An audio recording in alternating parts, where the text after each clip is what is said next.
नमस्कार। राजनीति एक राजयोग में आपका स्वागत है।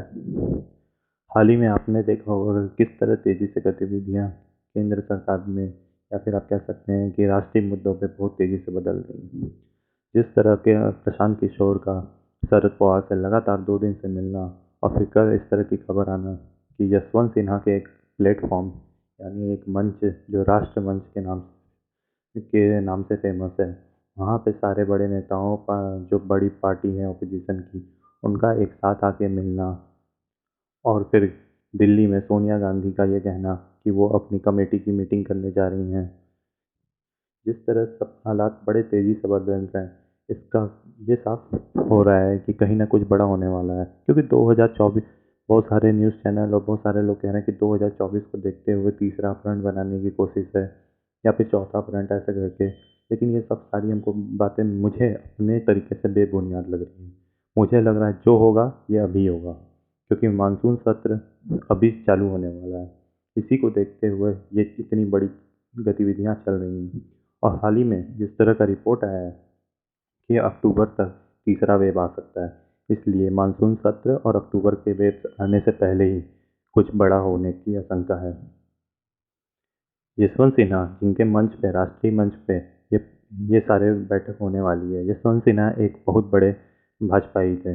वो शुरू से अटल बिहारी वाजपेयी के साथ रहे, अडवाणी जी के समर्थन में रहे, राजनाथ से भी उनकी काफ़ी अच्छी थी। उन्होंने ये बीजेपी को छोड़ कर, जब उन्हें टिकट वगैरह न मिला बीजेपी छोड़ कर, फिर वो तृणमूल कांग्रेस में गए। अब अटकलें इतनी तेज है कि ये शरद पवार के साथ आके मीटिंग करना, सोनिया का अलग से अपने कांग्रेस के साथ मीटिंग करना, ये बताता है कि कुछ बड़ा हो सकता है। और वो बड़ा यही होगा कि आने वाले मानसून सत्र में कहीं ना कहीं ये सारे बड़े नेता उससे पहले किसान आंदोलन में सड़कों पर बैठ सकते हैं। और सड़कों पर बैठने का सीधा असर ये होगा कि इतने बड़े बड़े नेता जब सड़कों पर बैठेंगे तो जन सैलाब आ जाएगा, और उस जन सैलाब को रोकना बहुत ही मुश्किल होगा हाईकमान से। और ये बात कहीं ना कहीं बीजेपी भी जानती है। लेकिन ये बात साफ है कि आने वाले दिन में इस तरह के कुछ जरूर बड़े चीज़ होने वाले हैं, जिसमें बड़े बड़े नेता अपने अपने स्टेट में अगर बैठ जाएगा,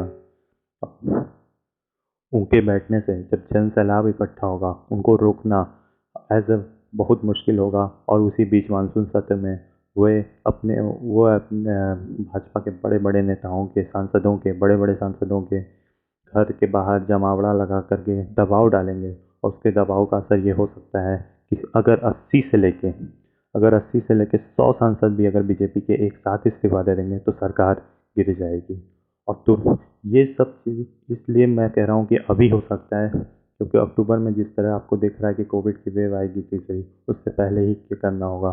क्योंकि अक्टूबर के बाद फिर यूपी के चुनाव आ जाएंगे, और यूपी के ठीक चुनाव के बाद राष्ट्रपति का चुनाव होना है।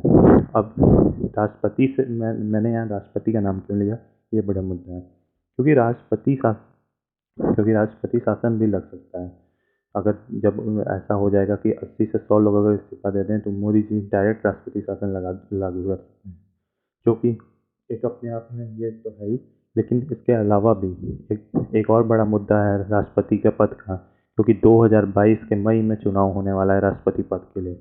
और और कहीं ना कहीं ये डील हो चुकी होगी, पीके ने या फिर बड़े बड़े पार्टियों ने या कांग्रेस ने, सही मामले में बोलें तो कांग्रेस ने ये डील दे दी होगी कि शरद पवार आप लोग मिल के तोड़िए बीजेपी सांसदों को और इस्तीफा दिलाइए, सरकार बने, और टीएमसी की ममता बनर्जी आने वाली प्रधानमंत्री बन जाएंगी।